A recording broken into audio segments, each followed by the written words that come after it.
There being no further amendments, I move that the committee report H.R. 5300 as amended to the House with a favorable recommendation. All those in favor signify by saying aye. Aye. All those opposed signify by saying no. No. The opinion of the chair.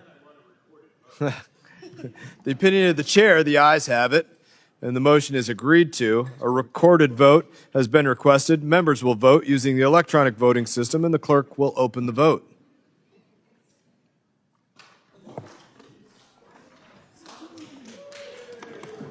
Have all members voted? Does any member wish to change their vote? The clerk will close the vote and report the tally.